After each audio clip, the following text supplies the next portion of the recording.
Hello and welcome to Drinkin' Bros Sports, our college basketball show, College Hoops as we call it. I am your host, Rob Fox, and I am joined as always by our co-host and one of two producers, along with the wonderful and handsome Coop, whose voice is even more handsome than his face. I don't deserve the title producer today. Give it to Coop. Give it just only Coop. Only Coop. Dan's beating himself. Cheers to you. Dan's beating himself up worse than our first subject today. Oh, are we getting to that? Well, Right they are related. I mean, you can elaborate. People like the casual banter. I thankfully didn't make a Plantation reference today or an analogy. You wouldn't get in trouble for that here. Not here, but To be fair, this is more of an issue at being a college basketball coach than it is in this fucking studio.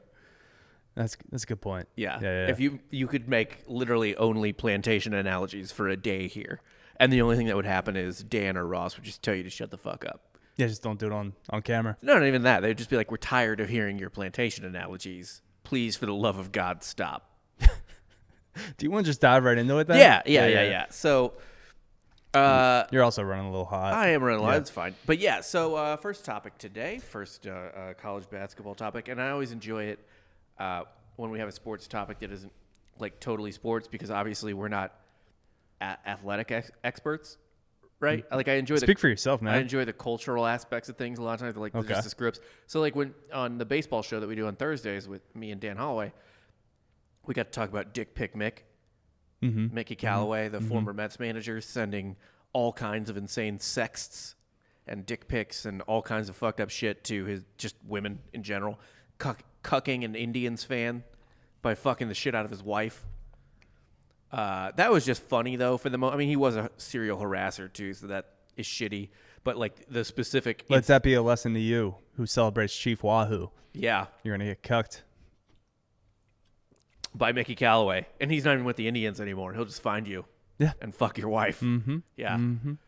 But yeah, so today we have kind of a similar situation, minus the dick pic, just a screw up, as a coach screw up in college basketball. Happened, I guess, late last week, or like early last week, late last week, something like that.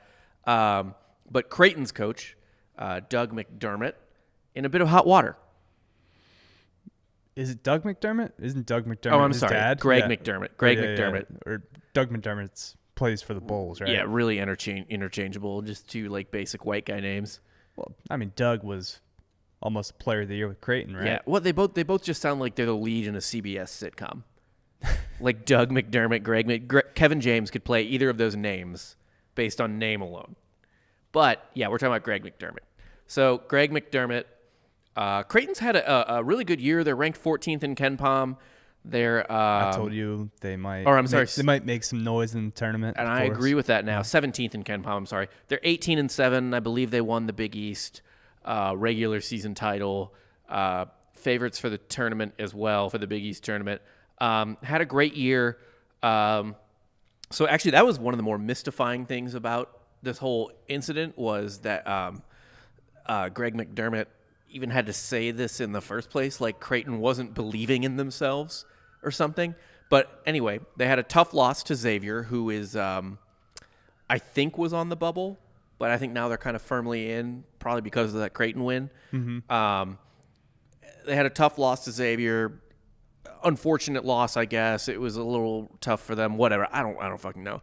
Greg McDermott told his team in the locker room afterwards, guys, like a little coach's speech, guys, we got to stick together. This is a direct quote. Guys, we got to stick together.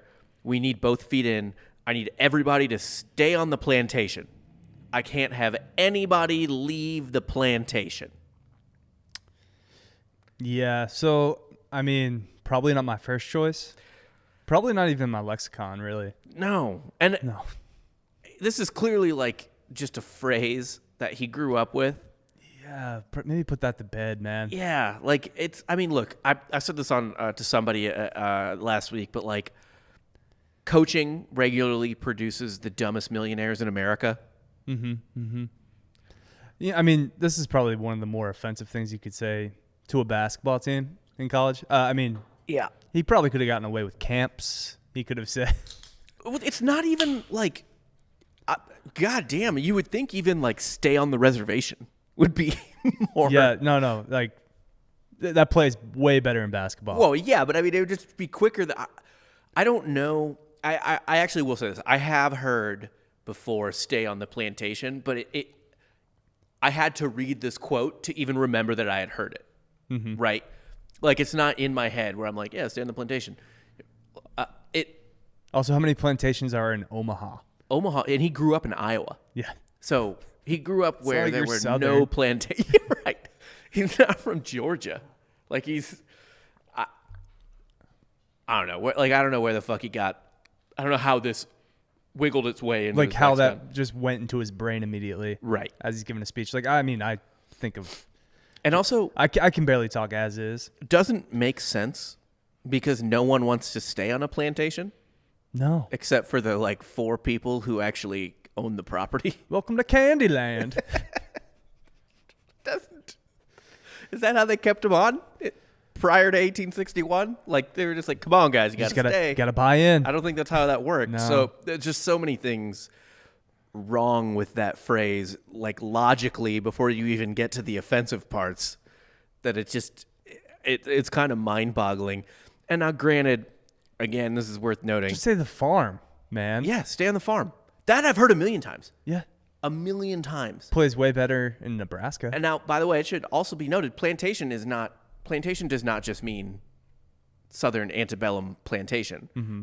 But if you're from Iowa, you don't have plantations. You have farms. You don't say that word, really. Yeah. There's no... It's a farm. I guess at this point in the United States, plantation, at least if it's in the United States, pretty much is synonymous with that. Whereas, like, but there are still, like, like on my honeymoon, me and my wife went to a place in Hawaii that is called the something plantation. It's like a rum and sugar plantation, and the natives and everyone lovingly refers to it as I forget what it was, but like the X plantation. Maybe Greg had it on his mind. He just threw on some plantation shutters, like on his house or something. Yeah. Maybe he was working with a guy. It is really doing some, just fixing up his house a little bit. Yeah, just plantation farm just plantation on the mind. Really mind-boggling how this jumped into his head, but he said it, and his players were not unrightfully offended, and coaches too. Like, there's fucking black coaches on Creighton, and apparently, according to McDermott, as soon as he said it, no, he was hand up as it was coming out of his mouth. He was like, my bad. Yeah, like the like last apologized immediately. The last like syllable escaped his mouth, and he's like, "Fuck." I run that farm. back. I meant farm. So I'm fucking sorry. But the cat was out of the bag, and he pissed off a couple players. They said they didn't really actually ever say angry. They said hurt. And there was a coach. They're disappointed, Rob. Yeah, a coach was disappointed as well. African American coach. McDermott then went on and apologized on Twitter and elsewhere, saying that, like I said, he immediately regretted it, knew it was a terrible idea, kind of got out of his mouth before he thought about it. Still, not really a good thing to say. This is a teaching moment, Rob. We're gonna learn. He's gonna be better. He's gonna grow from this, even though he's like 60. Yeah, I mean, probably. Again, I mean, coaching produces the dumbest millionaires in America. Other than social media influencing, I can't imagine that a profession makes dumber millionaires than coaching. Yeah, especially he's probably been coaching his entire, like, at least the last 30 years of his life. Look at this man.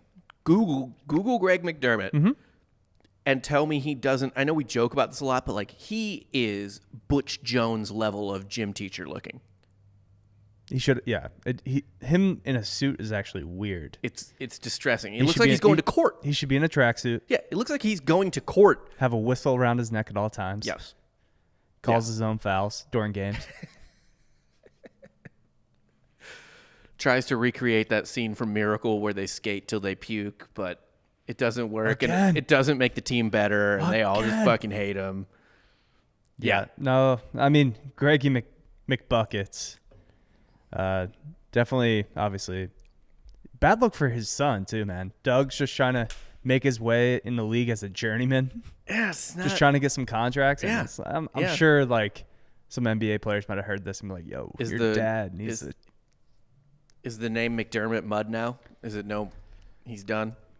I mean, Doug, not Greg, because Greg was suspended for 1 game. He's already back, so they suspended him for 1 game. Now, it should be noted. Well, Doug's on the Pacers, so I think he's job security pretty safe with the Pacers. Yes, yes. Are you kidding me? He's like a prototypical Pacers player. White, mid-major. Definitely cut from Larry Bird's like cloth. Yes. When he was obviously he's no longer the general manager of the Pacers, but this is the kind of guy he would look for. Yeah. Except Larry Bird was at least a decent general manager. He's not like Michael Jordan bad. Michael Jordan's an owner. But Michael Jordan is a Jerry Jones type of owner. Like, he's a de facto general manager. Like, Michael Jordan drinks half a bottle of scotch and walks in with a cigar and is like, we're drafting Frank Kaminsky. He just loves big names from college. He does. He loves famous names. Yeah. And if you look at that, like, I mean, that Charlotte roster, too, it's like, yeah, all these guys were big-time college players. And except for LaMelo. Yeah. The one good guy they got. Yeah. But yeah, so it is worth noting, like I said, Creighton's players were upset, but they all really do actually like love Greg McDermott. They don't think he's an asshole. After the Butler game, Creighton's star guard Marcus Zagorowski said that he kind of like got out in front of it and was like, before you guys ask me any questions, I'm just going to address the plantation-sized elephant in the room.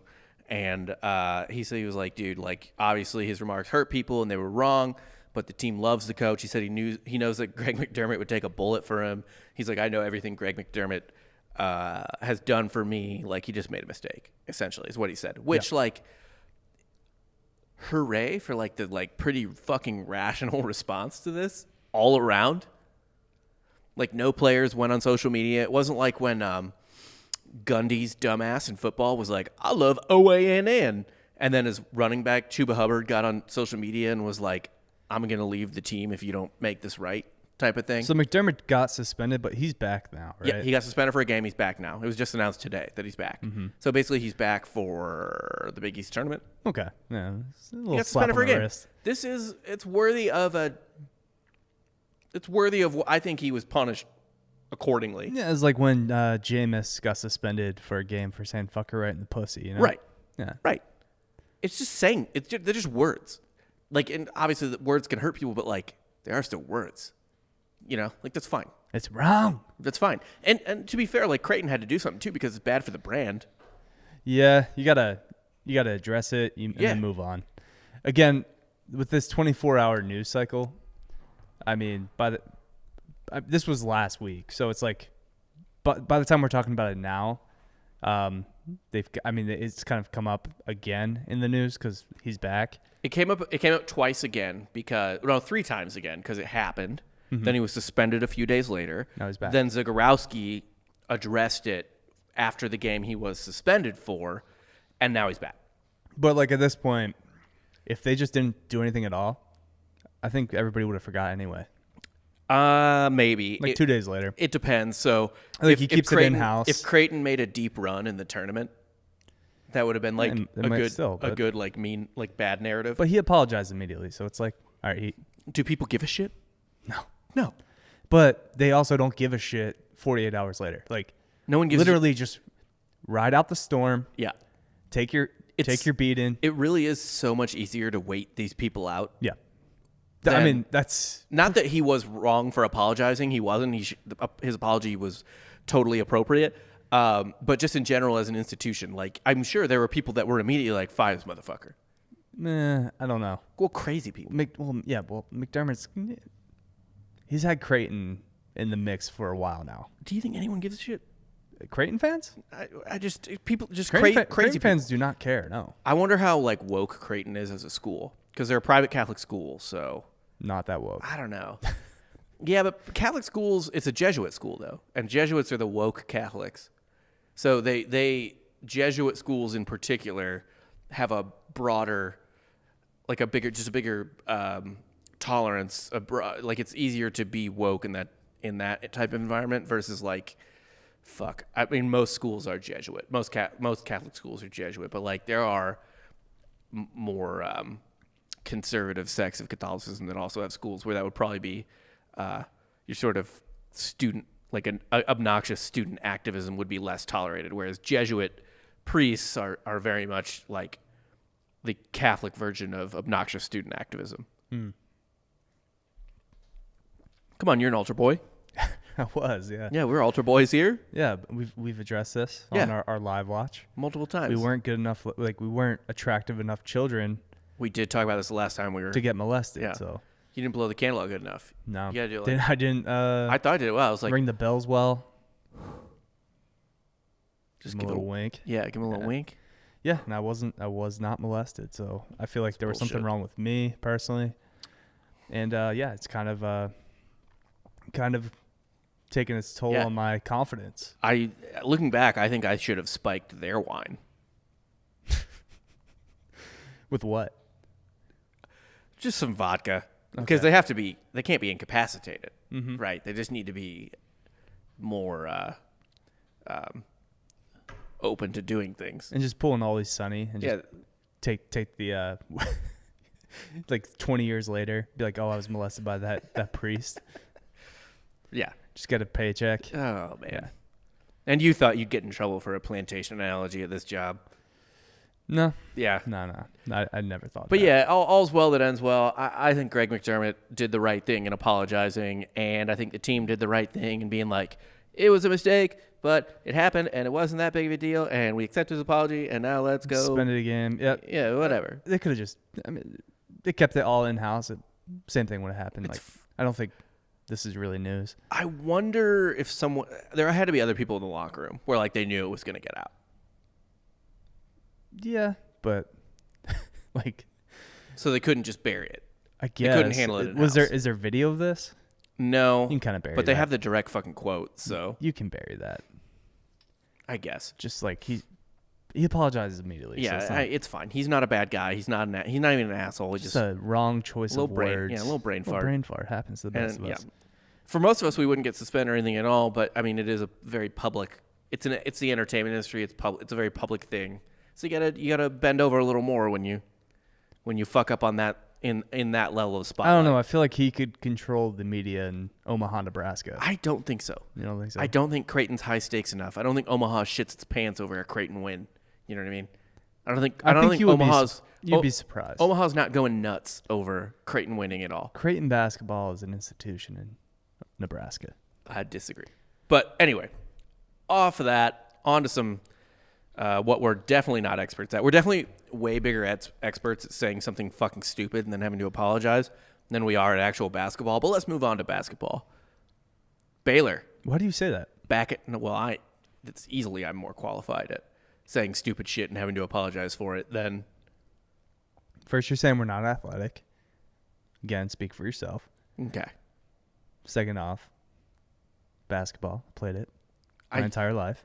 No, you haven't played it your entire life. Yeah, at this point, you've only played it for 50% of your life. Why do you say that? What was the year you stopped playing organized? And I'm not talking about fucking fraternity league basketball. Why? That counts. It doesn't fucking count at all. That counts. That totally counts. So I'm going to say like 16 at best. Mm. Mm-hmm.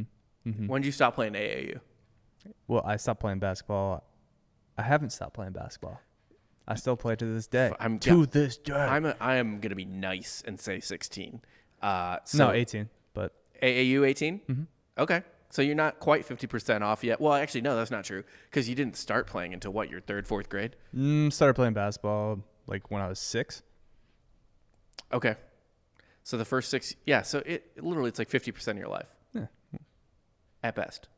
I still play. You don't. And I played intramurals. It counts. You don't. And that super doesn't. If you played frat league intramurals at the biggest school in the country, it's like playing God. D3 basketball. It's fucking not. It's like playing D3 basketball. It is. I can't do this. Baylor's back, ranked number 2. Back where they belong. Yeah, well, that was expected, right? You were saying, like a week or two ago, you're like, I'm on Michigan's better than Baylor. You're trying to fade Baylor. I'm trying to be different, man. I get that. It's a boring ass year. It's Gonzaga, it's Baylor. I don't think it's a boring year. I think it's actually a really exciting year. It's pretty predictable. I disagree. I think besides the top two, it's been wildly unpredictable. That's what it is, though. What I'm saying is just top heavy. It is top heavy, but the thing is, though, like the tournament features 64 teams, not 4 teams. This isn't football. So shit's going to get wild, and it's going to be really fucking fun. Yeah, it'll end up being Gonzaga Baylor, though. I hope it is. I hope we do end up with the 2 best teams, but it's going to get fucking weird and awesome in the meantime. I guess. Again. And you are going to see Baylor or Gonzaga have to beat really good fucking teams like Illinois, or I want to say, fuck, dude, Lenardi had projected some dog shit for Gonzaga. Gonzaga's second-round opponent, according to Lenardi right now, on the latest projection, is either Loyola-Chicago, or I'm sorry, Loyola-Chicago is projected there. It's Loyola-Chicago, UConn, sorry. And then who is drawing North Carolina? Oh, yeah, and then Illinois could catch North Carolina in the second round, according to Gonzaga. Or Lenardi, I mean. Illinois doesn't deserve that. No. No. They don't. No. That's bullshit. They might be the best team in the Big Ten right now. I think they are. They're getting hot at the right time. We'll get to them. We have Illinois now. Baylor, back in number 2. They beat West Virginia in OT on the road. Yeah, West Virginia also just lost to Oklahoma State without Cade Cunningham. We're going to get to them, though.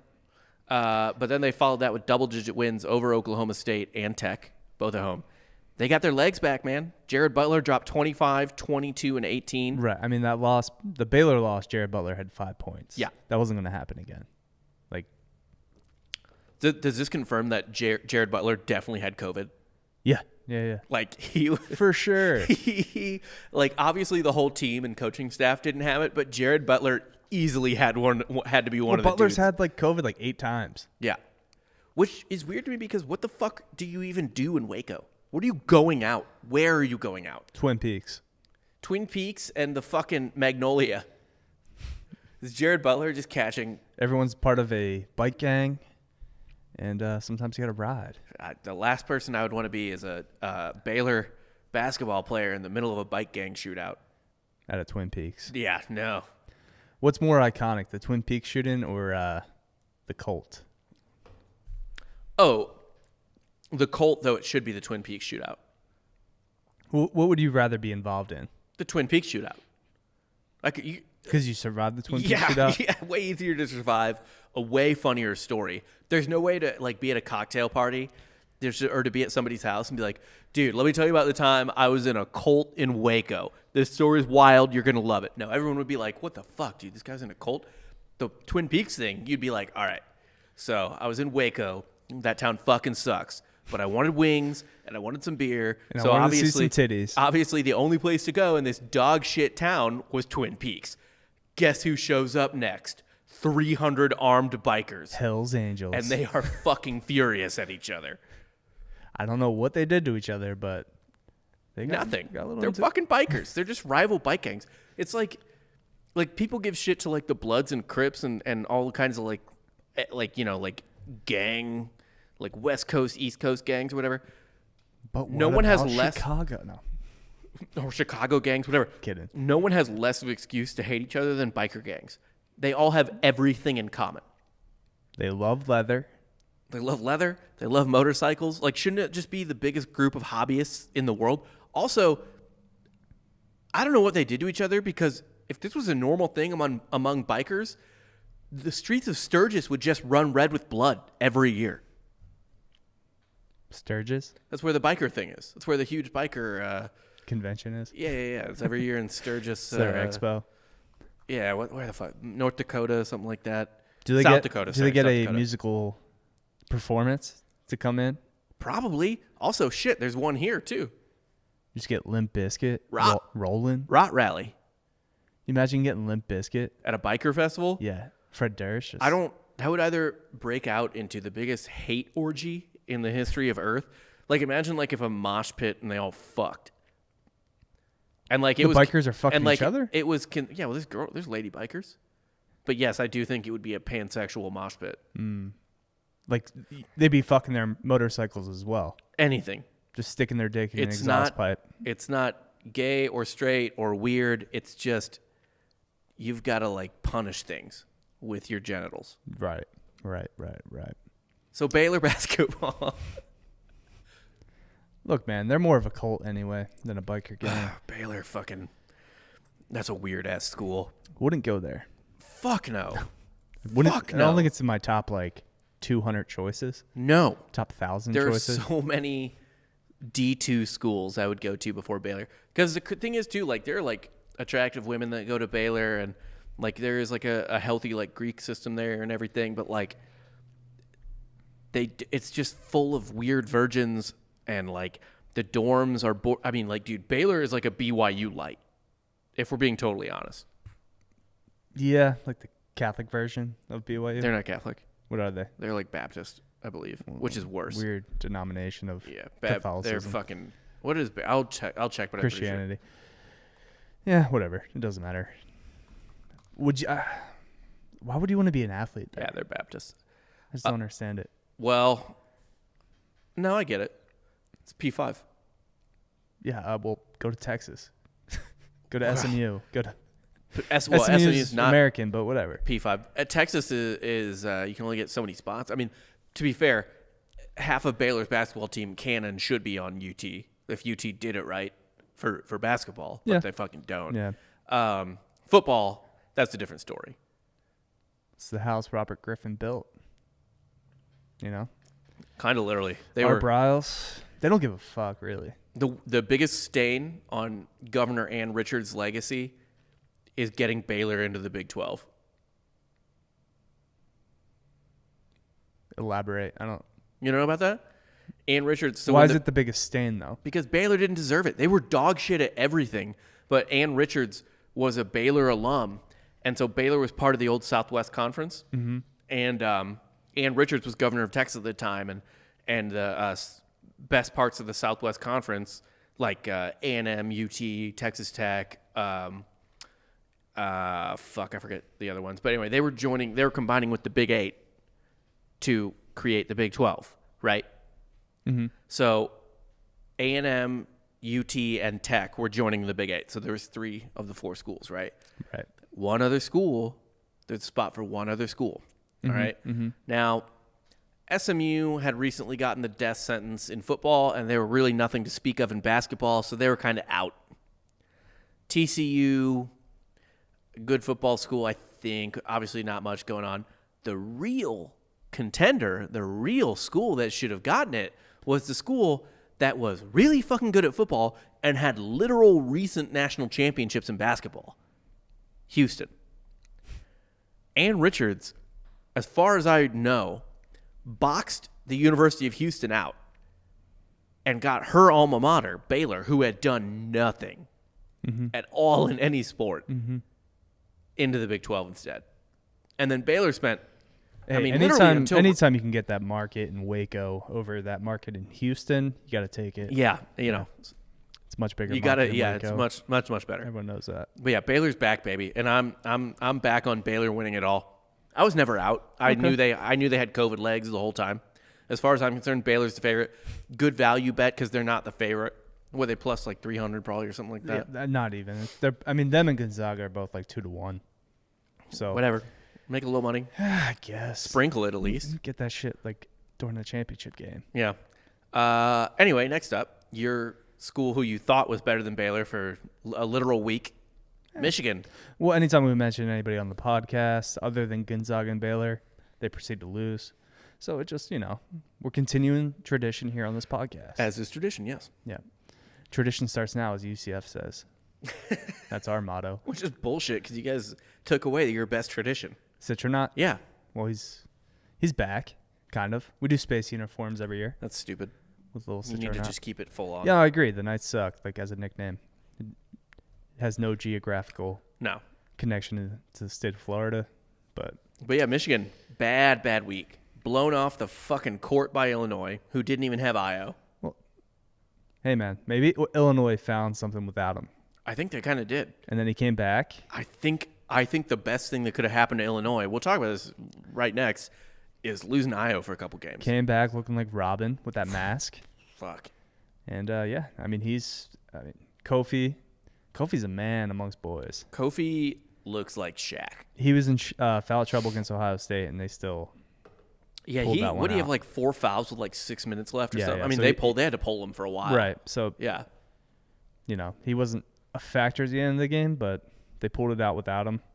Iowa went crazy, and yeah, they look like they're hitting their stride going into March. Illinois is starting to look pretty fucking god tier right now. So Michigan, bad week. They're still on the 1 line though. No one's bumping Michigan off the 1 line at this point, I think. So it's what? Michigan, Baylor, Gonzaga, and Illinois? Yeah. Those are the 4 1 seeds. But yeah, Illinois looks fucking god tier. Illinois is the number 3 1 seed. They won 3 straight without Ayo Dosunmu. Butt fucked Michigan. Which I want to go back to like one of our first few episodes. Yeah. Where I was just saying Illinois is the best team in the Big Ten. I'm gonna go back to that take. That's fair. We've said a lot of takes on this podcast, a lot that are wrong. Yeah. But yeah, I'm gonna go back to that OG take of Illinois being the best team in the Big Ten. I didn't buy it at the time because I had watched them lose to Missouri, which is just an indictment of your basketball team. But here, you want to hear my like general hot take of this on Illinois is they were a really inconsistent team, right? They lost, obviously losing to Baylor is not a big deal. They lost to Baylor. They lost to Mizzou. They lost to Rutgers. And they won 4 straight against kind of whatever teams. Then they beat Maryland. Then they lost to Maryland, lost to Ohio State. So they're kind of on and off. Couldn't really get it together. They had a 4-game win streak, but like they couldn't really put it together. Then they got a bit of a running start. Okay, they play Penn State, who they're much better than. Which, by the way, I had money on Maryland last night. Maryland was up 20 with like 10 minutes left and blew that to Penn State, so that was cool. Tight. Yeah. Love that. Maryland is... I don't know what to do with that team. That's going to be... When I get to them in my bracket, I'm just going to be like, I fucking hate you so fucking much. Yep. I have like no idea what to do. I'll probably have them win a game and they'll lose and ruin my bracket. Yeah. Won't ruin my bracket, but No. I'll just curse out Scott Van Pelt. Pretty much, yeah. So Illinois catches Penn State, which, they're better than them, should win easily, and they beat them both times this year. Then they catch Iowa, I believe, without C.J. Frederick. Let me double-check that real quick. Look, college sports is all about momentum. Yes. So they catch momentum is a real thing. They catch Iowa without C.J. Frederick. Then they play Indiana, who's not good, not making the tournament. They play Wisconsin, who is a good team, but they're better than them, and they play them at home. And then they get Nebraska, Northwestern, Minnesota in a fucking row. Okay? Mm-hmm. So they get a good running start. They go on a 1, 2, 3, 7. Build up that confidence. 7-game win streak. Yeah. All right? They lose to Michigan State on the road, but this is a desperate, scrappy Michigan State team at this point who's kind of finding their own. Then they get to play Nebraska and Wisconsin again. I mean, they win 9 out of 10 games. Like they really the snowball started rolling downhill. You know what I mean? Mm-hmm. Like they got to a point where they could build momentum. They're lucky C.J. Frederick was out against Iowa. I don't know if they would. I think they're much better than Iowa, but I don't know if they would have been able to do that necessarily with him in there. But yeah, they're on a roll now. Like they found the momentum builder, and then they lose to Michigan State and lose Io, and then they win 3 more straight. So they just hit another momentum build. It's like you're playing Mario Kart and you just keep catching mushrooms. Yeah. I mean, it's March. This is the perfect time to hit your stride. Oh, they're hot. They're hot as fuck. This is the team I'm going to have them go probably to the Final Four at some in my bracket. And it sounds chalk, but it's really not. Because it's a chalky year. Illinois was not a 1 seed until the last week and a half. Yeah. Right? You ride the hot hand. If you had, it would not have been chalk to say Illinois was a Final Four team 2.5 weeks ago. That would have been like, oh, fuck, you think Illinois is? And for me, full circle, I said Illinois was a Final Four team at the beginning of the season. Yeah. They looked like shit. And now I'm just coming right back to that original take. Dude, I have not been high on Illinois necessarily to Final Four per se, but one thing I have been consistent on saying is the country's going to fall in love with Ayo Dosunmu this March. Mm-hmm. They're going to love him, especially now with the mask. It makes him even more fucking lovable. Like he improved his brand with the mask. With the all black mask. Yes, 100%. That's the look. Yeah. If you wore the clear mask, it'd be it's like no. You need the fucking superhero mask. Yeah, superhero mask looks good. Yeah. We need to talk about Oklahoma State. Yeah. They've played themselves up to the 4 line, according to Lenardi. Well, that's such a massive jump. Weren't they an 8? But what have I been saying? What have I been saying? There's not much difference between 3 and 10. I guess. Maybe this is actually a year where tournaments will dictate whether or not, like, what seed you are, if you're a 5, if you're a 6, if you're an 8. Man, if there was ever a year I had to bet on the tournaments doing a little extra work for your seeding, it has to be this one. I guess. Dude, 2 weeks ago, Mizzou was on the 4 line. I mean, people were talking up West Virginia before this little stretch here. It's all fucking over the place because there's 2 elite teams, 3 or 4 really fucking good teams, and then everyone else, like I said, 3 through 10, there's not that much separation.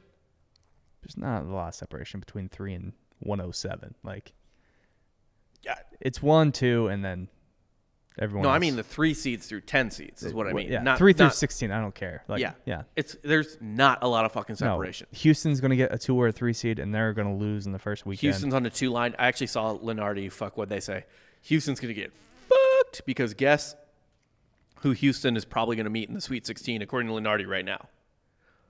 If they're a 3 seed or a Houston's 2 seed? a 2 seed. They catch Arkansas in the Sweet 16. No, okay, yeah. Yeah, Arkansas. If Arkansas, I don't even think Houston makes it that far. I think Houston gets their bounced in the first weekend. According to Lenardi, their second round opponents would be either Clemson or Maryland. You can see Maryland being a little asshole and beating Clemson or beating Houston. I have no faith in it. That's how your bracket gets busted. Is you're like, fuck Maryland. You take them out in the first round, and those assholes fuck all the way to the Sweet 16. I feel like a lot's gonna change over the next week. Yeah. No, there are a lot of times where the conference tournaments, like historically, right? Historically speaking, they don't affect seeding that much, but it's a weird year. It's a real fucked up year, aside from the top 2. But yeah, Oklahoma State, last 5 games, they've beaten Tech, Oklahoma twice, and West Virginia. They lost to Baylor. That's no big deal. They're ranked 12th in the AP, 4 seed according to Lenardi. And they get to play in the tournament.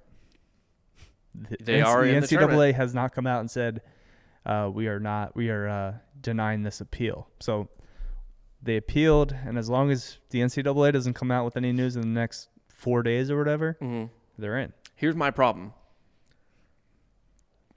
with them in the tournament, in the NCAA tournament. What if the NCAA is just a bunch of dicks and they're like, you know what, Oklahoma State, you're out. That'd be funny. I'd laugh. I don't care about Oklahoma State. So I know it's like all these NBA guys that are coming here, all you scouts. Yeah. So I know you guys want to see Cade Cunningham in the tournament. You're not going to do it. Nope. We're not going to do it. A lot of people are going to be really high on Oklahoma State in the NCAA tournament, pretty much no matter what their seed is, unless it's like an 8 and they catch Gonzaga, Baylor, and Aaron, which they're not. They're not going to be an 8. They're on the 4 line right now according to Lenardi. They're not dropping that far. They'd be a pesky 8. They'd be pesky 8, but they're going to be more like a 4 or 5. It's not a good 4. Here's what scares me about them. I think a lot of people in their brackets are going to be like, Oklahoma State, Cade Cunningham. I love that. That's a sexy guard. That's a number 1 NBA draft pick. I fucking love that. Let me give you some team stats on them that are like big, fat fucking red flags in the tournament. They are one of the most turnover-prone teams in the country. They rank 298th in the country in turnovers. They turn the ball over all the fucking time. That's what I want from my NCAA tournament team. Yeah. They are straight up mediocre at shooting threes and shooting free throws. Is that important in the modern game? Free throws, yes. In college basketball? I don't think threes are important. Oh, yeah, no. People don't shoot threes very often. No. Yeah. 2s are worth more than 3. Yes. They actually have a pretty good 2-point percentage, but yeah.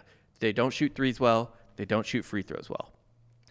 They get the ball blocked all the fucking time. Yeah.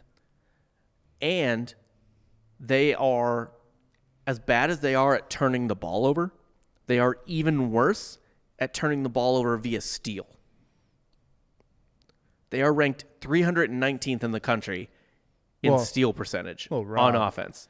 That just means they're careful with the ball. They're not throwing it out of bounds. Right. They're only throwing it right into the other team's hands. They also have one of the fewest assist ratios in the country. A little ISO ball. A lot of ISO ball. And, here's another fun one. If you want to talk about what's good for the tournament in experience, according to KenPom, in terms of basically how old the team is, they rank 323rd in the country in experience. So they're young, they turn the fucking ball over, and they don't shoot free throws well, and teams steal the ball from them fucking constantly. They don't have a top 50 offense, even though people love Cade Cunningham. They have a top 25 defense, but that's it. So pencil them in for the Natty? Yes. They are an Elite 8 team minimum. And I hate giving this advice because our listeners are the ones I'm competing against in the bracket. Yeah, dude, I want that Allen Iverson jersey. I know. If you don't know, we're doing we need to give them bad intel. Yeah. Obviously, we're doing a bracket this year, like Drinking Bros I think always does. And this year, the winner of our bracket or whatever, gets a signed Georgetown Allen Iverson jersey. So I'm just taking it. It doesn't matter if I win. Yeah. Yeah. No, I'm just gonna steal it. That's why we started working here. To be quite honest, I don't buy Oklahoma State. You know who I do fucking buy? Arkansas. Oh, welcome to the Must Bus. Yeah. Arkansas is in the top 10 for the first time since 1995. Is that good? It's pretty good being in the top 10. Basketball school now, Arkansas. To be fair, they were a basketball school, and then they just got shitty at basketball for a long time. Mm-hmm. And then they were like, "Oh, I guess we're football because SEC." But no, they are a basketball school.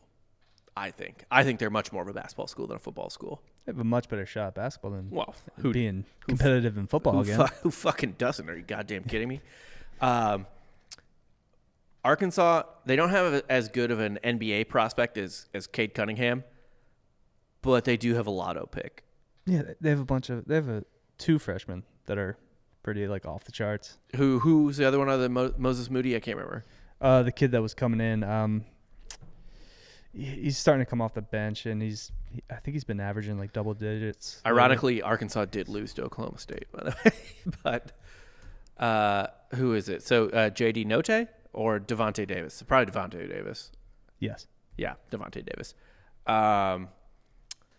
Moses Moody, though, is the fucking shit.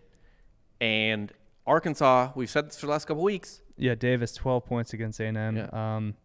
Yeah. Before these, I think he's on a 6 or 7 game streak where he's going double digits.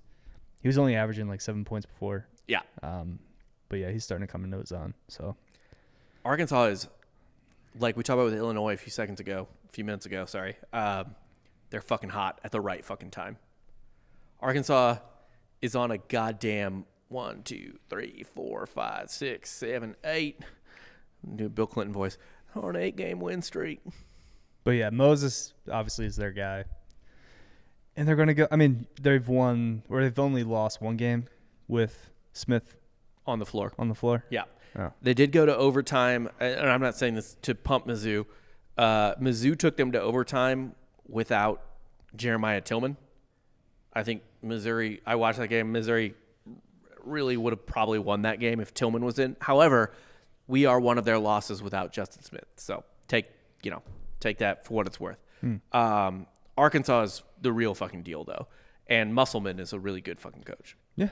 He's got tournament success with a much smaller program at Nevada. Mm-hmm. So I'm excited to see where he takes the program. Weird that it's a smaller program because I bet the schools are the same fucking size. Nevada and Arkansas? Yeah. Yeah, I don't know about that.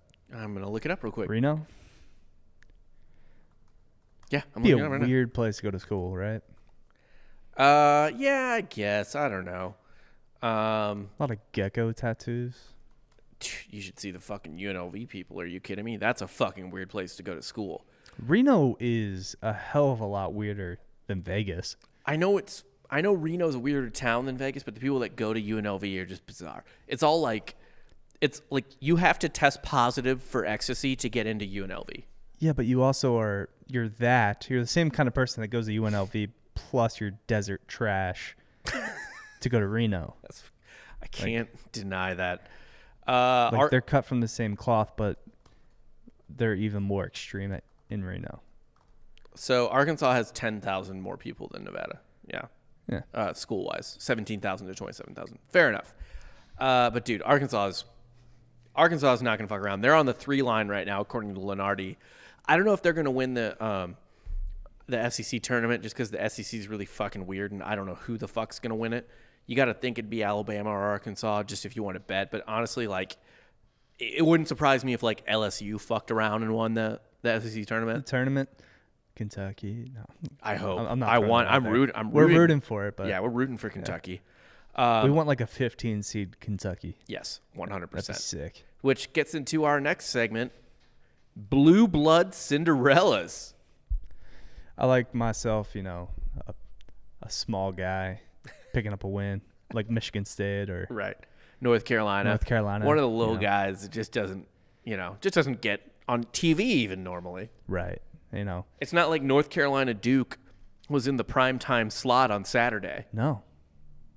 Despite it's like 3:00, right? Despite if you combined their NCAA seeds for the tournament, you literally can't because Duke is NA. Not available. Yeah. Have no seed. When does Coach K come out and just say, "Hey, I think it's time to cancel the season"? For the 12th time. For the good of the kids, I don't think we could have a tournament. It just doesn't seem like a responsible thing to do. I really fucking hope Coach K comes out and is like, essentially just says like, after they don't make the tournament or right before you. Yeah, he should do what he did last year on Selection Sunday. On the Saturday before Selection Sunday, he's like, I think having the tournament's fucking irresponsible. No, he does what he did last year right before the tournament. He's like, Duke will not be participating in the tournament. It's like, we know. No, we know. You don't have to. Well aware. Be like, no, we're sitting this one out, guys. This is my call. Committee, don't pick us. We're going to sit the tournament out. Speaking of Duke, I know North Carolina looks dangerous. I know they were playing Duke the other day, just Duke. Ran them out of the gym. Dude, they fucked them up. And it wasn't just like Duke looked shitty. Like, all those dudes from North Carolina look goddamn insane. Like, that's a team full of 4 and 5s. Well, yeah, it should be, right? I know. Year. They should, like, North Carolina shouldn't have a down year. Duke shouldn't have a down year. No. And it's kind of a shame that Duke is down this year because, like, it's one of the most Duke teams I've ever seen. Who's their super hateable white guy? I can't even remember, but he has a fucking shitty haircut that makes you want to punch him. He has Matthew Hurt. Yeah, he's the worst face in America. Yeah. Like, just in terms of, you just see that face and you're like, God damn, dude, fuck you. Like, the world deserves to hate Matthew Hurt and Joey Baker. Yeah. But North Carolina, I'm sorry for whoever catches North Carolina in the second round because it's going to be a high seed. I think North Carolina can play themselves up though to like a 7, right? So what are they at now? They're on the 9 line now. They would have to go pretty deep to get themselves off that. I think off the 8-9 line. If they did play themselves up to a 7, LOL if they catch like Houston or Bama in the second round. Yep. Dude, even that's what I'm gonna call, right? Honestly, dude, I think North Carolina moves up to a 7 eventually with their playing in the tournament and stuff. Or they catch Houston in the second round, they beat Houston in the second round. They could lose, drop to a 10. Okay. Yeah, let's do that. By the way, there's another 2 seed that would be terrifying. Really unfortunate to play North Carolina. And it's our bosses. Ohio State. North Carolina has a baller. I mean, the way Ohio State's going right now, can you put them as a 2 seed? Yeah, they're still on the 2 line according to Lenardi after this weekend. Was that 4 straight? Yeah, but they're still fucking good. And they have a lot of quality wins, right? A ton of quad 1 wins. Mm-hmm. Ohio State does. So you can't. Momentum doesn't count for seeding. You have to take the resume as a whole. So yeah, I don't think they're off the 2 line. We could take momentum for like how far we think they're going to go, or momentum can get you up a certain place. But the other thing too is Ohio State has been losing to shitty teams, right? Like, is it that big of a fucking deal to lose to Illinois? No. Even when especially it's when not a big deal to lose to Iowa when you've already beaten Illinois. So yeah, here's who they lost to. The Michigan State loss is kind of shitty. Otherwise, they lost to Michigan, the number 3 ranked team in KenPom. Iowa, the number fucking 4 ranked team in KenPom, even though I think Iowa is not that good. I mean, they're good, but not as good as that. And Illinois, the number 5 ranked team in KenPom. They're just getting their losses out of the system. Quality losses. We're talking about quality fucking losses here. It's a quality loss. They'd be qualified for the college football playoff with that amount of losses. They would easily. Yeah. But, dude, fucking Ohio State, North Carolina, Walker Kessler, 7'1", and their power forwards, Garrison Brooks, 6'10", Daron Sharp, 6'11". Yeah, I mean, I'll probably talk myself into North Carolina making like a Sweet 16 round. If North Carolina catches Ohio State in the second round, Ohio State or Houston, I'm taking North Carolina. Straight the fuck up. I'm taking North Carolina. And all you guys, you can let Ross talk you into taking Ohio State. I'm not. I'm fucking taking North Carolina if they catch Ohio State or maybe Houston in the second round. I mean, they're bad fucking news. I think we got to, when the bracket comes out with Ross, we should do like an Obama bracket. Yes. Where we just go game by game. I agree. Yeah. And then just go straight chalk. Obama always had like the 4 1 seeds in his Final Four. It's like, oh, really going out on a ledge, Barry. Oh, wow. Yeah. And they didn't even do that. They only did it in the Bush administration.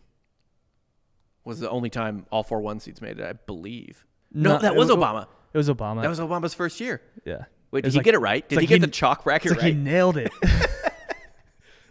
Shit. He nailed it because he went with all the 1 seeds, and they all made it. It's crazy. The other one is Michigan State.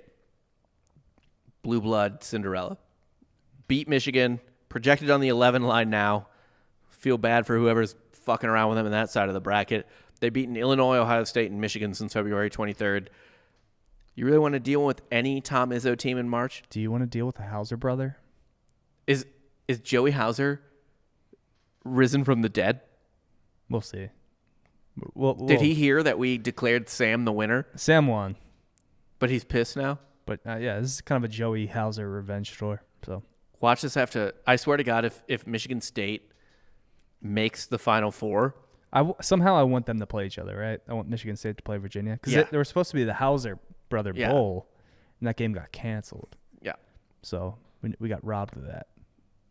I know, we did. We got robbed a lot this year. Yeah, well, COVID. Got robbed of a lot this year. One thing, however, you will not get robbed of is a real good time if you download the DraftKings Sportsbook app. Let me tell you, it is that time of year again, all right? Conference tournaments are tipping off. Bubble teams are making their final push for a bid, while top seeds are preparing for what they hope is a long run. DraftKings Sportsbook, America's top-rated sportsbook app, by the way, is putting new customers in the center of the action. If you bet $4 on an underdog, bet $4 on an underdog, win $256 if they win. It's that simple. I'm going to repeat that. Bet $4. $4. That's less money than I'm going to spend at Burger King tonight on an underdog. You win $256 if they win. It's that simple. That's bet $4 on an underdog in select college basketball games, and if they win, you collect $256. The bank is open. You get to go past go, too. Yeah. Pick one of the many select college basketball underdogs for your shot at winning $256. All it takes is a $4 bet.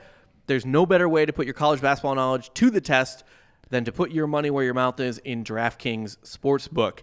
Don't worry if college basketball isn't for you. DraftKings Sportsbook offers great odds and promotions on golf. We got the Players' Championship this weekend. Hockey and so much more. DraftKings is safe, secure, and reliable, so you can deposit and withdraw your funds at your convenience. There's no hoops to jump through. Download the top-rated sportsbook, top-rated DraftKings Sportsbook app now, and use promo code BROS BROS when you sign up. That's promo code BROS BROS when you sign up to turn $4 into $256 if the underdog of your choosing pulls the upset. Again, that's code BROS BROS to turn $4 into $256. That's for a limited time, obviously, only at DraftKings Sportsbook.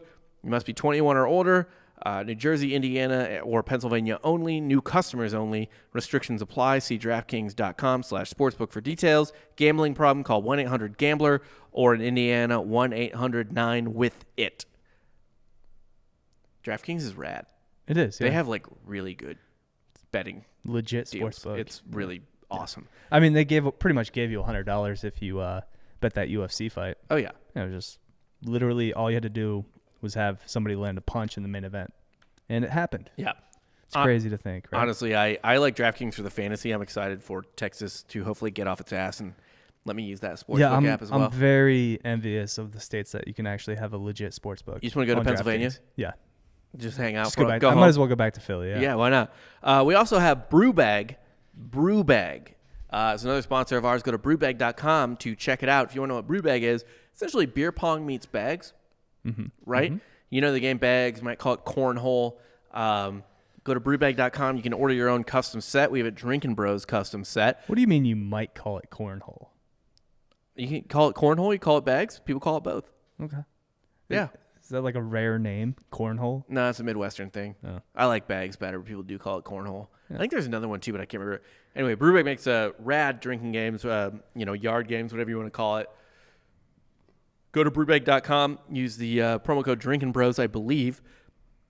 Order your set. They can make custom stuff, vinyl. I mean, Brewbag is awesome. We have a set at the studio that we just kind of mess around with in our downtime. And again, you play a couple games on it. You can do kind of the beer pong bag/cornhole hybrid. You could just play regular cornhole because you have stoppers that you can put in the other holes. So it's just like normal cornhole.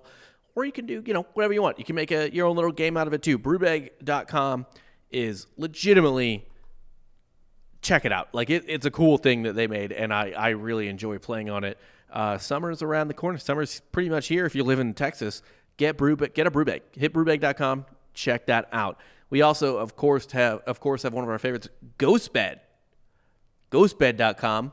Promo code Drinkin' Bros, and you'll get a nice fat discount on. Here's how much we like this bed. We have one in our studio. Yeah, Jack Sesh. No one even lives here except for 1 week out of the year when Texas loses power. That's me. Yeah.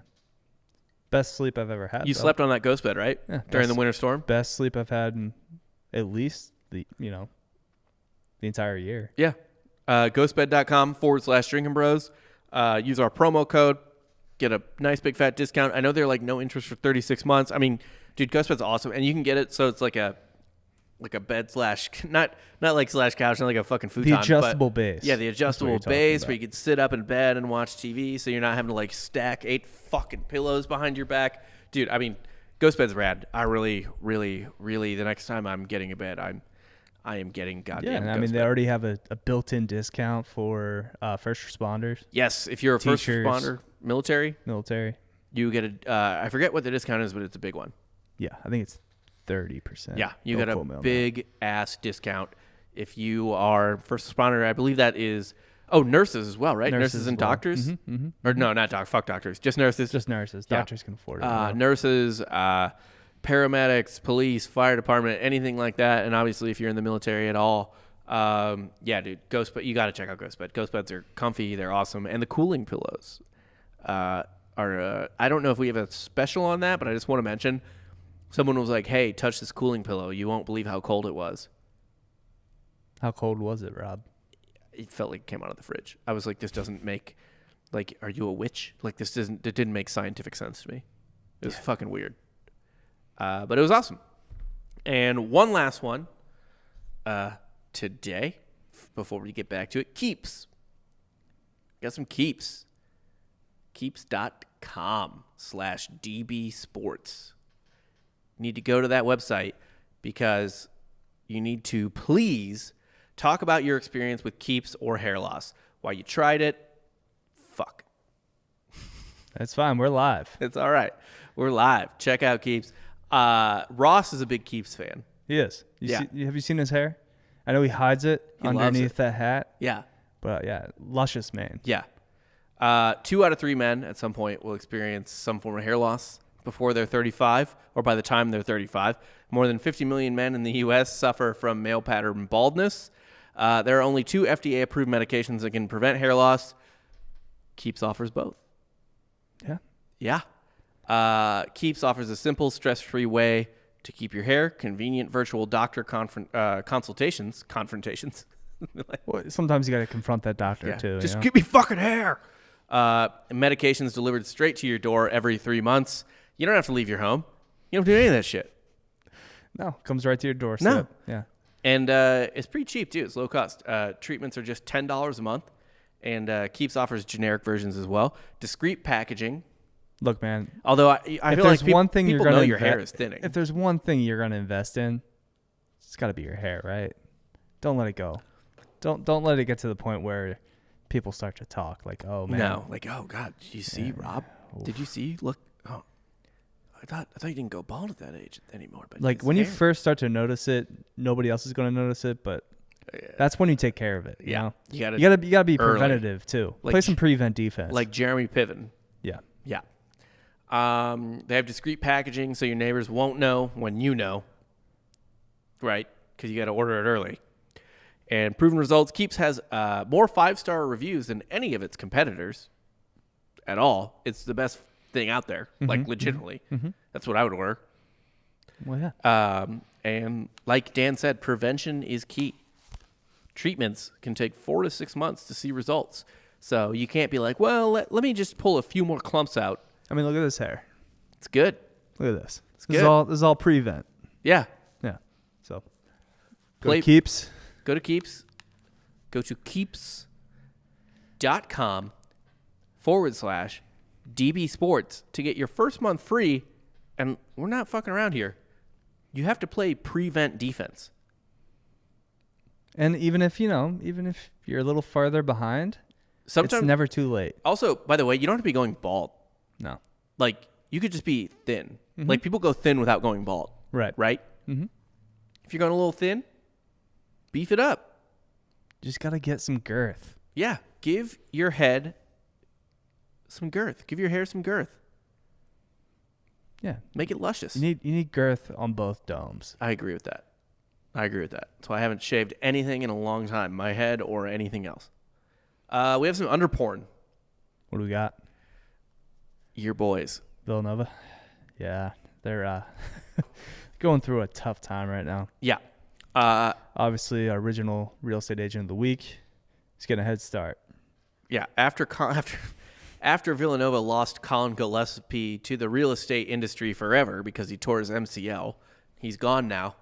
Never playing another. Well, he is a senior, but he obviously with this year, the COVID year. Oh, yeah, he could do another one. You could come back. And also, but why wouldn't he, really? Was he an NBA prospect? Not an NBA no. Come back. But Colin, come back. But he's like, hey, man, I already got my foot in that mainline Philadelphia real estate. Yep. It might just be time to let him go. Let him spread his wings. If you love it, let it go. Yeah. Maybe. I mean, it's not like Jay Wright's not going to sign another Italian. Another white guy to do some work. Yeah. In the one. You just need that I think Villanova has a scholarship solely for an Italian Catholic. Yes. From the Northeast. I think that's part of the founding of that school because it was founded by Catholics and maybe Italian Catholics for that matter. They were like, you always have to keep a basketball scholarship open for one of us. Right. Yeah. It's worked out well. It was known as the Christopher Columbus until about 4 years ago when he was canceled. Villanova's Columbus Scholarship. Yeah. I'm into that. We're going to call it that from now on. Actually, let's just go with our Columbus watch every year from not this year, but next year. We'll go to like the who Villanova signs every year and be like, all right, there's the Columbus guy. Yeah, there's the Columbus guy. But unfortunately, Gillespie's gone, so Villanova fucking pooped out 52 points in a 2-point loss to Providence. To fucking Providence, which is another Columbus type of school. Villanova shot 38% from the field and missed 9 free throws. You don't just walk into Providence and come out with a dub. Don't right? you? Do you not? Maybe not this year. You should this year. Yeah. Hey, man, should. excusable loss. You lose your heart and soul Man. to an MCL. Nova is where are they at? They're on the 3 line right now with Lenardi. Robinson Earl had 11. Samuels had 21. Yeah. Right now, they look like a 3 seed that could lose. They're according to Lenardi, they're catching South Dakota State in the first round. Do you feel good about Villanova against the Jackrabbits against a dangerous team like that? Well, Mike Dom's not at South Dakota State anymore. Yeah, but so. I mean, still, that's you got kind of the echoes there. They should allow Mike Dom to play at South Dakota State forever. I mean, I'm pretty sure they have the same coach, but I can't remember. Doesn't matter. No, I don't like. It's gonna take. I'm taking a real hard look at Villanova in the first round without Colin Gillespie. I don't care who the right. I don't care who the. So we talked about this, like Jay Wright. It's like, hey, is my time better spent winning a few games in the tournament and getting bounced in like the Sweet 16, or losing the first weekend and then that second weekend I'm on TV. Yeah, it's easily better spent on TV. Yeah, 100%. Recruits gonna see my face, palling around with Charles Barkley or They're something. Gonna see how likable I am. Yeah, throw on that nice suit, my Sunday best. He's look more Italian than anybody, which is weird because he has like the least Italian name ever. Jay Wright. Yeah, but he is. Like, he looks like a fucking restaurant manager in He's Goodfellas. bought in, yeah. Yeah, no, I mean, he looks like he manages the restaurant that Joe Pesci got called funny in. Maggiano's? Well, yeah. Sure, why not? We have some betting picks this week. You don't have any underwatch because it's a fucked up week. It's conference tournament week. And honestly, don't bet unders in tournaments. Teams are way more likely to foul down the stretch. Or go into like 6 overtimes. Yeah, don't. This is where the under shit stops. Don't bet fucking unders in conference tournaments. Stops here. Yeah, don't bet unders in conference tournaments, let alone the NCAA tournament. Teams will. It's just not a good place to do it. And also, the teams are just more efficient and effective in the tournament. These are the best teams. Yep. But we do have a couple betting picks. We couldn't do many. Oklahoma State's playing West Virginia again? In the conference tournament, yeah. Yeah. We don't have a lot because we don't know many of the matchups. Like West Virginia there, regardless. Well, so we'll get into it. Oklahoma State versus West Virginia in the Big 12 tournament. Mm-hmm. I like West Virginia -2. Do you as well? Yeah. I think that's nice. Honestly, bounce back. I mean, I liked West Virginia to make a deep tournament run. I'd even buy it up to a point just for shits and gigs. Yeah, why not? Yeah, fuck it. Why not? Texas Tech versus Texas. Tech is favored by. Actually, you know what? Don't buy the point. West Virginia, just get an alternate line. West Virginia by double digits. Ooh. Get that plus money. I really do kind of like that. I really don't trust Oklahoma State. I mean, they just lost. Like, I don't think Oklahoma State's going to beat them twice. Yeah. In like a week? Yeah. No. Yeah. I don't know if I like the double digits, but I'd find an alt line for sure. And if Cade Cunningham comes back, maybe they're not as good. Maybe they play a little bit more ISO ball. Not IO situation. No. Yeah, that's fair. Well, Oklahoma State is young as fuck, like we said. Mm-hmm. One of the youngest teams in the country. Turnover prone. Yep, extremely turnover prone. Guess who likes to force turnovers? Huggy Bear. Yep. Yeah. Yeah, I like West Virginia there. Texas Tech versus Texas. Texas is actually a 1-point dog. Tech's starting to skid a little bit. So is Texas. I don't think Texas is skidding. I think they lost a game to a good team. Tech lost to Baylor, but before that they did beat Texas and then TCU and Iowa State. Yeah. Texas, however, in their last 3 games, they beat Oklahoma. The other two were Iowa State and TCU. They already lost to Tech. Yeah, I could see them beating Tech. I kind of like Texas there It's a good spot for Texas. Yeah. I think Texas wins that game. The line makes sense, though. It is a bit of a toss-up. It's hard to beat the same team twice. Yeah. Michigan State versus Maryland. Michigan State's a 3-point dog. God. They're still fighting. They're still fighting. I have no feel in Maryland. March. I'm just so mad at Maryland now. I know. I like March Izzo. March Izzo? March Izzo. You mean February or January, February Izzo? March? No, I like March Izzo. Yeah, no. It's January, February Izzo. Oh, yeah. Yes. March is Izzo's month. I like Michigan State. Michigan State could be a sneaky Sweet 16 team, like we said. They get that rap, though. Blue where blood it's like, Cinderellas. Izzo will just turn it on in March. There's been plenty of times where Izzo's been bounced in the first weekend. Yep. I agree with that. As like a 2 seed. Mm-hmm. Yeah. So like, but I think overall he's pretty fucking good in March. Well, they are the last Big Ten team to win a Natty. Yeah. Was that which is so 01? long ago. Which It's been 20 years. If you have any illusions about picking Illinois to win it all, fucking don't. Yeah, no, Big Ten team don't win Natty. Yeah, Big Ten don't win Natties. They get there. They don't win. But that's it for our betting picks because most of the matchups aren't determined this week yet. Yep. Gotta wait for the tournament. So we'll close it out with our future real estate agent of the week. Yep. Oh, we got a point guard from Loyola-Chicago. Yeah, Loyola-Chicago, the 9th ranked team on KenPom, a top 25 team in the AP. Yeah, no, thank you. You not buying them this year? No. Sister Jean is she's on her way out. Lightning doesn't strike twice? No. God does. Well, yeah. Yeah. Well, he only struck Saul once with lightning. Who? Saul. Saul is in Paul. Mm-hmm. Yeah, well, he struck. But he strikes a lot. Like he struck. What's his name with making him a pillar of salt, or his wife, Lot's wife. Mm-hmm. Well, struck her with salt lightning. You tell a woman to not look, to believe you. Yeah. And then she does the exact opposite. She kind of had it coming. Is that story in the Bible just about how if women look back, they'll be salty? Mm-hmm. Mm-hmm. Yeah. I think that's the message. Yes. Yeah, overall. Women shouldn't look back or they'll be salty. Just don't look back. Yeah. Andrew Cuomo should drop that to just stick with the theme of today's Drinking Bros podcast. If you look back, you'll be salty. Don't do it. Don't do it. Don't do it. But yeah, our future real estate agent of the week this week, point guard Braden Norris. Braden Norris, a redshirt sophomore at Loyola-Chicago. You better believe he's playing all 5 years. Mm-hmm. He is 6 foot even, which means he's 5'11" at best. Oh, he's a transfer from Oakland too, University. Yeah. That's obviously the Oakland in Michigan. Not California. He plays 30 minutes a game, averages 8 points, 3 assists, averages 5.2 assists as a freshman. Born in Hilliard, Ohio, which is a suburb of Columbus. But I think he's going to stay in the big city. And I think he's going to work in apartment rentals. You're going to hit him up online, and he's going to show you around to apartments in Chicago, or maybe townhouses or flats or whatever. I'm going through his Twitter right now. Oh, what? I didn't find his Twitter. Just trying to find something. He didn't have a LinkedIn, which is what I usually like to look for. Mm-hmm.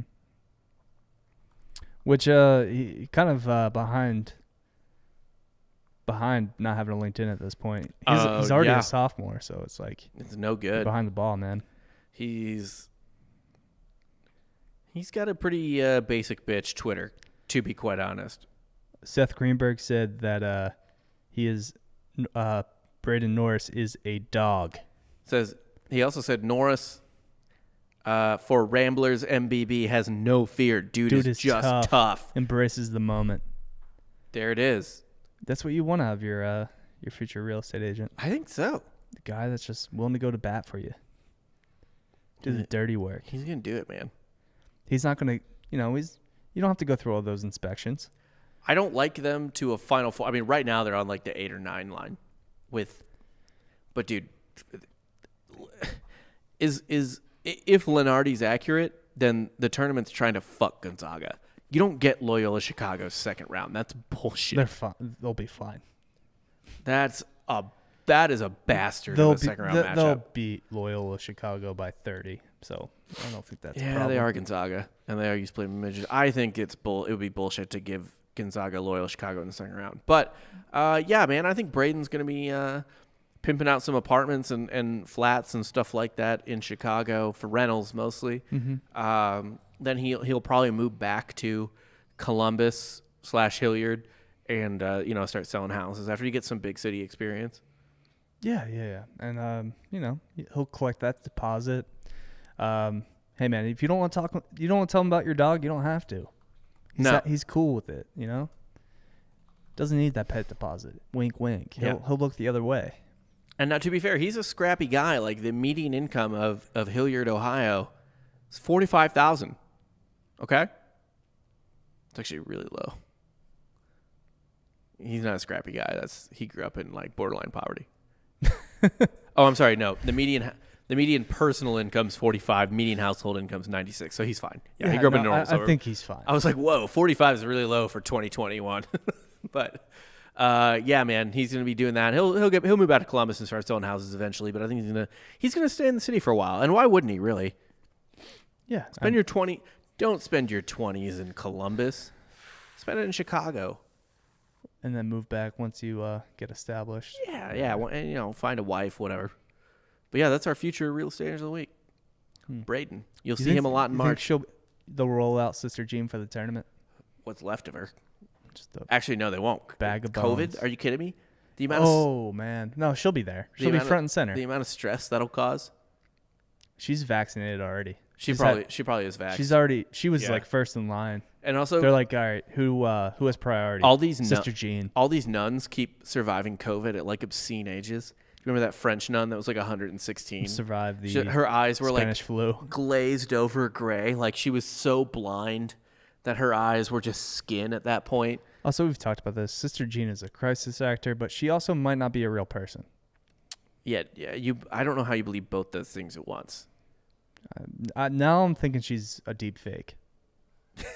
Before deep fakes were invented? Yeah, no, I think not really. Sister Jean. She's like a Spike Jonze person in old people makeup, like fucking Jackass. Early deep fake. Okay. And it's kind of, I mean, they had Tupac at Coachella like a decade ago. That was a hologram. That was a very apparent hologram.